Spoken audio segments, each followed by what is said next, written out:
بسم اللہ الرحمن الرحیم۔ السلام علیکم۔ درود و سلام ہو محمد و آل محمد پر۔ بیست خبرنامہ میں خوش آمدید۔ 19 دسمبر 2020 کی ملکی اور عالمی خبروں کے ساتھ میں ہوں اسد عباس۔ سب سے پہلے نظر ڈالیں گے آج کی اہم خبروں پر۔ پاکستان میں کرونا وائرس کی دوسری لہر جاری ہے اور حفاظتی تدابیر پر مکمل عمل درآمد نہ ہونے کے باعث کیسز اور اموات میں اضافہ ہو رہا ہے۔ چیف جسٹس پاکستان گلزار احمد نے کہا ہے کہ ہم اپنے نظام میں زیادہ سے زیادہ جمہوری اقدار لائیں گے اور اسی اقدار کے تحت آگے بڑھیں گے۔ پاکستان کے ایک طالب علم نے سیارہ زحل کے سب سے بڑے چاند انسیلاڈس پر انسانی زندگی گزارنے کے ممکنہ مواقع کی تلاش کے سلسلے میں ایک اینیمیشن تیار کی ہے۔ یکساں نظام تعلیم کے بعد ملک بھر کے لیے نئی ایجوکیشن پالیسی 2021 تیار کرنے کا فیصلہ کر لیا گیا ہے، جبکہ ایجوکیشن پالیسی کے لیے وفاقی وزارت تعلیم نے صوبوں سے تجاویز طلب کی ہیں۔ فرانسیسی حکام نے چارلی ہیبدو کے سابقہ دفتر کے باہر ٹوکے کے حملے سے تعلق کے شبے میں 4 زیر حراست پاکستانیوں کے خلاف مقدمہ شروع کر دیا ہے۔ متحدہ عرب امارات کی جانب سے خود ساختہ اسرائیلی حکومت سے تعلقات استوار کرنے کے خلاف دنیا بھر میں اماراتی بینکوں کے بائیکاٹ کی مہم شروع کی جا رہی ہے۔ یونان میں ترکی کے جاسوس کی گرفتاری سے نیٹو کے رکن ممالک کے درمیان کشیدگی بڑھنے کا خدشہ ظاہر کیا جا رہا ہے۔ متحدہ عرب امارات کی فضائیہ کی نگرانی اور پائلٹوں کی ٹریننگ اسرائیل کرے گا، یہ پیشکش امریکہ اور اسرائیل کو خود عرب امارات نے دی ہے۔ امریکہ نے اپنے حریف ممالک کو دیوار سے لگانے کی پالیسی کے تحت چین کی 60 کمپنیوں پر پابندی عائد کر دی ہے، جبکہ چین نے بھی جواباً امریکی کمپنیوں پر پابندی عائد کرنے کی دھمکی دی ہے۔ شام میں ترکی کے زیر کنٹرول علاقے میں ارحر الشام کے اسلحے کے گودام میں ہونے والے دھماکے میں متعدد دہشت گرد ہلاک ہو گئے۔ افغانستان میں واقع امریکہ کا بدنام زمانہ اڈہ بگرام ایئر بیس دھماکوں سے لرز اٹھا، اور ایرانی وزیر سڑک اور شہری ترقی اور پاکستانی وزیر دفاعی پیداوار کی موجودگی میں ہفتہ کے روز رمضان باضابطہ سرحد کا افتتاح کر دیا گیا ہے۔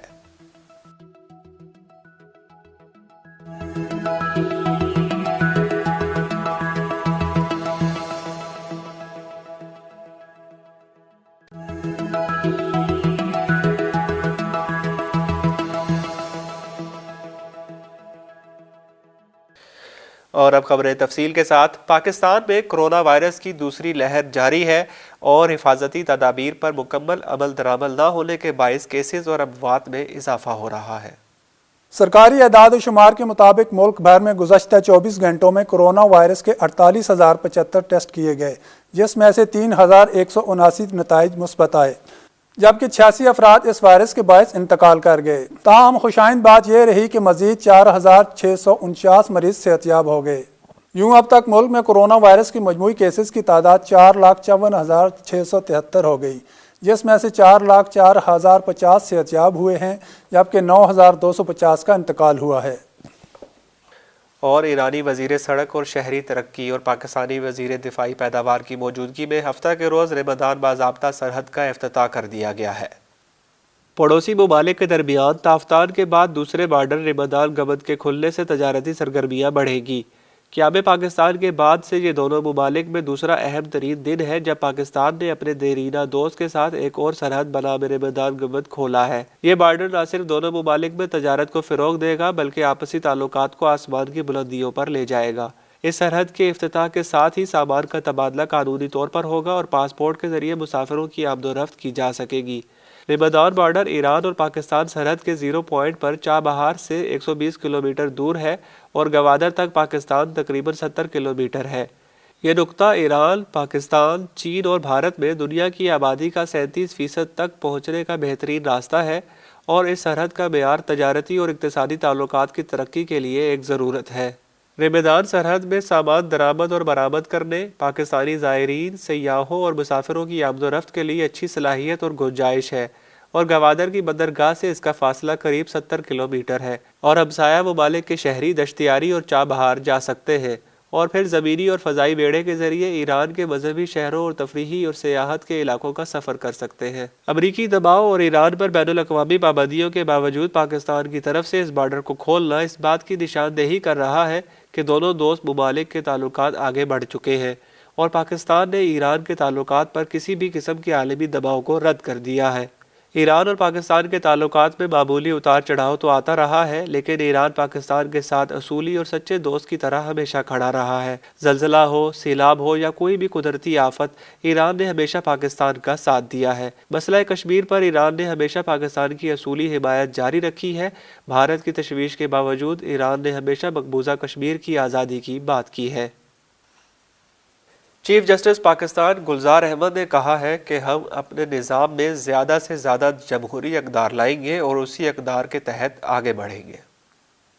لاہور میں پنجاب بار کونسل کی تقریب سے خطاب کرتے ہوئے چیف جسٹس گلزار احمد کا کہنا تھا کہ ججز اور وکلاء کے درمیان باہمی بات چیت کے حوالے سے جو دیوار تھی اسے کافی حد تک مسمار کر دیا گیا ہے، اور کوشش کر رہے ہیں کہ وکلاء اور ججز کے درمیان عدالتوں سے متعلق معاملات کو باہمی مشاورت کے ساتھ لے کر آگے بڑھا جائے۔ چیف جسٹس پاکستان کا کہنا تھا کہ سپریم کورٹ کا یہی کام ہے کہ نئے نئے قوانین لے کر آئے اور ان کی تشریح دے۔ بات کو جاری رکھتے ہوئے انہوں نے کہا کہ اب ہم اپنے نظام میں زیادہ سے زیادہ جمہوری اقدار لائیں گے اور اسی جمہوری اقدار کے تحت ہم آگے بڑھیں گے۔ خیال رہے کہ مسلمانوں کے خلاف فرانس سے شروع ہونے والے حالیہ تنازعات کی بنیاد بھی جمہوری اقدار ہی ہے، جن پر فرانسیسی صدر نے مسلم دنیا سے سوال کیا تھا کہ وہ جمہوری اقدار سے متعلق اپنے نظریات کو واضح کریں۔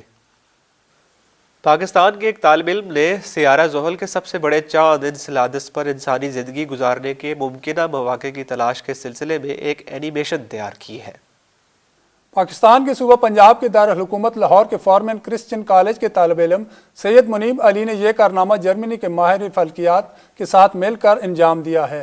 جس طرح چاند پر انسانی زندگی گزارنے کے مواقع تلاش کیے گئے ہیں یا وہاں زندگی کے آثار ڈھونڈے گئے، اسی طرح اب سیارہ زحل پر بھی سائنسدان ایسی تحقیقات کر رہے ہیں اور وہاں پر ممکنہ زندگی کے مواقع تلاش کیے جا رہے ہیں۔ سید منیب علی نے جرمنی میں واقع فرائی یونیورسٹی کے مشہور پلانیٹری سائنسدان ڈاکٹر نوزر خواجہ کے ساتھ مل کر سیارہ زحل کے چاند انسیلاڈس کے حوالے سے 3D اینیمیشن بنائی ہے۔ سید منیب علی فارمن کرسچن کالج لاہور سے طبیعیات میں بیچلر کر رہے ہیں۔ یکساں نظام تعلیم کے بعد ملک بھر کے لیے نئی ایجوکیشن پالیسی 2021 تیار کرنے کا فیصلہ کر لیا گیا ہے، جبکہ ایجوکیشن پالیسی کے لیے وفاقی وزارت تعلیم نے صوبوں سے تجاویز طلب کی ہے۔ وفاقی وزارت تعلیم نے صوبوں سے تجاویز طلب کی ہے کہ ایجوکیشن پالیسی 2021 میں کیا تبدیلیاں کی جانی چاہیے۔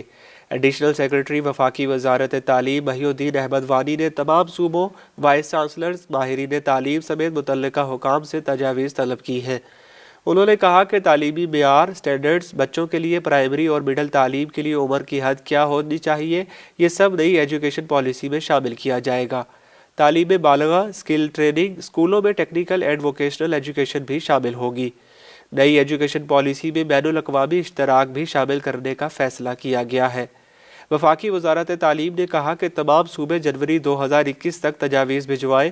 ابتدائی ڈرافٹ کو فروری 2021 کے پہلے ہفتے میں حتمی شکل دی جائے گی اور فروری اور مارچ میں مجوزہ پالیسی پر تمام سٹیک ہولڈر سے دوبارہ مشاورت ہوگی اور نئی ایجوکیشن پالیسی کی حتمی منظوری 23 مارچ تک لے لی جائے گی۔ فرانسیسی حکام نے چارلی ہیبدو کے سابقہ دفتر کے باہر ٹوکے کے حملے سے تعلق کے شبے میں 4 زیر حراست پاکستانیوں کے خلاف مقدمہ شروع کر دیا ہے۔ فرانس کے انسداد دہشت گردی دفتر کی جانب سے جمعے کے روز بتایا گیا ہے کہ 4 زیر حراست پاکستانیوں پر باقاعدہ طور پر دہشت گردی کی معاونت کے الزامات عائد کیے گئے ہیں۔ ان 4 نوجوانوں کی عمریں 17 تا 21 برسوں کے درمیان بتائی جاتی ہیں۔ فرانسیسی حکام کے مطابق یہ تمام افراد اس دہشت گردانہ حملے سے بظاہر وابستہ دکھائی دیتے تھے۔ ان میں سے 3 پر جمعے کے روز باقاعدہ طور پر الزام عائد کیا گیا، جبکہ 1 پر پہلے ہی الزام عائد ہے اور تفتیش چل رہی ہے۔ متحدہ عرب امارات کی جانب سے خود ساختہ اسرائیلی حکومت سے تعلقات استوار کرنے کے خلاف دنیا بھر میں اماراتی بینکوں کے بائیکاٹ کی مہم شروع کی جا رہی ہے۔ فلسطینی ذرائع ابلاغ کے مطابق دبئی بینک الاسلامی کی جانب سے اسرائیل کے لوبی بینک کے ساتھ معاہدے کے بعد عرب ممالک میں اماراتی بینک کے بائیکاٹ کی بین الاقوامی مہم شروع کیے جانے کی خبریں سوشل میڈیا پر گردش کر رہی ہیں۔ ٹویٹر پر شروع کی گئی مہم میں کہا گیا ہے کہ اماراتی بینک نے اسرائیل کے بڑے مالیاتی ادارے کے ساتھ سمجھوتہ کر کے فلسطینی علاقوں میں صہیونی بستیوں کی تعمیر اور یہودی آباد کاری میں معاونت کی، اور یہ معاہدہ شرمناک اور اقوام متحدہ کی قراردادوں کی کھلی خلاف ورزی ہے۔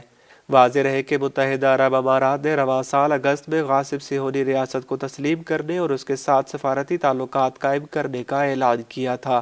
اسی تناظر میں اسرائیلی وزیر اعظم جنوری کے پہلے ہفتے میں متحدہ عرب امارات کا دورہ کریں گے، جہاں وہ دبئی میں اسرائیلی سفارت خانے کا افتتاح بھی کریں گے۔ اسرائیلی اخبار کے مطابق دبئی میں اسرائیلی سفارت خانے کی افتتاحی تقریب میں امریکی صدر ڈونلڈ ٹرمپ کے داماد اور مشیر خاص جیرڈ کشنر، مشرق وسطیٰ کے لیے امریکی ایلچی اور دیگر اعلیٰ عہدیدار شرکت کریں گے۔ ادھر اسرائیلی حکومت کی طرف سے کہا گیا ہے کہ نتنیاہو نے کابینہ کے وزراء کو متحدہ عرب امارات کے سفر سے روک دیا ہے، اور وہ اسرائیل کی اعلیٰ شخصیت کے طور پر سب سے پہلے خود امارات کا دورہ کرنا چاہتے ہیں۔ متحدہ عرب امارات نے نئے سال کی تقریبات اور جشن میں شرکت کے لیے 50,000 صہیونی باشندوں کو ویزا جاری کرنے کا اعلان کیا ہے۔ یونان میں ترکی کے جاسوس کی گرفتاری سے نیٹو کے رکن ممالک کے درمیان کشیدگی بڑھنے کا خدشہ ظاہر کیا جا رہا ہے۔ یونان کی پولیس نے ترکی کے لیے جاسوسی کے الزام میں ایک مقامی باشندے کو گرفتار کر لیا ہے۔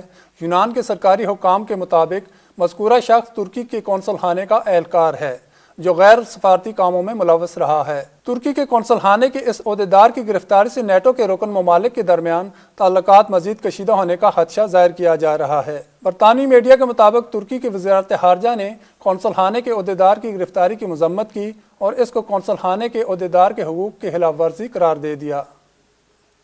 متحدہ عرب امارات کی فضائیہ کی نگرانی اور پائلٹوں کی ٹریننگ اسرائیل کرے گا، یہ پیشکش امریکہ اور اسرائیل کو خود عرب امارات نے دی ہے۔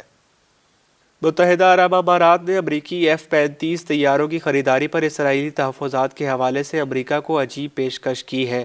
عرب اخبار نے انکشاف کیا ہے کہ متحدہ عرب امارات نے اپنی عجیب و غریب پیشکش میں امریکہ کو یقین دہانی کروائی ہے کہ وہ بیچے جانے والے امریکی F-35 طیاروں کے حوالے سے اسرائیل کو لاحق خطے میں ہوائی برتری پر مبنی تحفظات دور کرے گا۔ ذرائع کے مطابق ابوظہبی نے امریکہ سے کہا ہے کہ اسرائیل اپنے تحفظات دور کرنے کے لیے امریکہ کی جانب سے اماراتی پائلٹس کو دی جانے والی ٹریننگ کی نگرانی کر سکتا ہے، بشرطے کہ اس کے بعد وہ اپنے اماراتی ہم منصبوں کو ٹریننگ بھی دے۔ رپورٹ کے مطابق متحدہ عرب امارات نے یہ پیشکش بھی دی ہے کہ اماراتی پائلٹس کی ٹریننگ کے بعد بھی اسرائیلی پائلٹس امارات کی جانب سے F-35 طیاروں کے استعمال کے شیڈول پر مکمل نگرانی رکھ سکتے ہیں۔ مغربی میڈیا کے مطابق متحدہ عرب امارات کی جانب سے دی جانے والی اس عجیب و غریب پیشکش پر امریکہ و اسرائیل نے رضایت کا اظہار کیا ہے، اور امید ہے کہ اس حوالے سے چند روز میں امریکہ و متحدہ عرب امارات کے درمیان معاملہ بھی طے پا جائے گا۔ واضح رہے کہ عرب ممالک کو بیچے جانے والے F-35 طیارے غاصب صہیونی حکومت کو حاصل F-35 طیاروں کی نسبت کم جنگی وسائل کے حامل ہے۔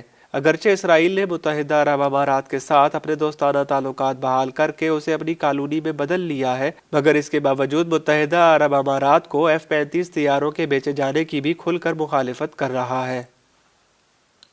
امریکہ نے اپنے حریف ممالک کو دیوار سے لگانے کی پالیسی کے تحت چین کی 60 کمپنیوں پر پابندی عائد کر دی ہے، جبکہ چین نے بھی جواباً امریکی کمپنیوں پر پابندی عائد کرنے کی دھمکی دی ہے۔ امریکی وزارت تجارت نے چین میں ڈرون تیار کرنے والی سرکردہ کمپنی DJI کے علاوہ 59 دیگر سائنسی اور صنعتی مینوفیکچرنگ یونٹوں پر پابندی عائد کرنے کا اعلان کیا ہے۔ امریکہ نے ان کمپنیوں کو اپنی قومی سلامتی کے لیے خطرہ قرار دیا ہے۔ چین کی جہازران کمپنی بیجنگ انسٹیٹیوٹ آف ٹیکنالوجی کے ماتحت اداروں کے علاوہ نانجنگ ایروناٹکس اور خلاباز یونیورسٹی اور ایسٹروناٹکس اور سیمی کنڈکٹر تیار کرنے والی کمپنیوں پر بھی پابندی عائد کر دی گئی ہے۔ امریکی وزارت تجارت کی جاری کردہ ایک بیان میں دعویٰ کیا گیا ہے کہ جن چینی کمپنیوں پر پابندی عائد کی گئی ہے وہ بحیرہ جنوبی چین میں فوجی سرگرمیاں بڑھانے، چینی فوج کے لیے امریکی مصنوعات استعمال کرنے اور خفیہ اطلاعات چرانے کے کام میں ملوث ہیں۔ شام میں ترکی کے زیر کنٹرول علاقے میں احرار الشام کے اسلحے کے گودام میں ہونے والے دھماکے میں متعدد دہشت گرد ہلاک ہو گئے۔ شام کے مقامی ذرائع نے دہشت گردوں کے زیر قبضہ گولہ بارود کے ایک ڈپو میں ہونے والے ایک زوردار دھماکے کی خبر دی ہے کہ جس کے نتیجے میں کم از کم 5 افراد مارے گئے۔ ترکی کی فوج کے زیر کنٹرول اس علاقے میں عام طور سے موٹر سائیکلوں میں لس بموں کے دھماکے ہوتے رہتے ہیں۔ دوسری جانب شام کے سرکاری ذرائع نے ترکی کی فوج اور مقامی کرد ملیشیا کے درمیان شدید جھڑپوں کی رپورٹ بھی دی ہے۔ اس رپورٹ کے مطابق صوبہ رقہ کے شہر عین العیسیٰ میں مقامی کرد ملیشیا ڈیموکریٹک سیریا آرمی اور ترکی کی فوج کے درمیان جھڑپوں کا سلسلہ جاری ہے۔ افغانستان میں واقع امریکہ کا بدنام زمانہ اڈہ بگرام ایئر بیس دھماکوں سے لرز اٹھا۔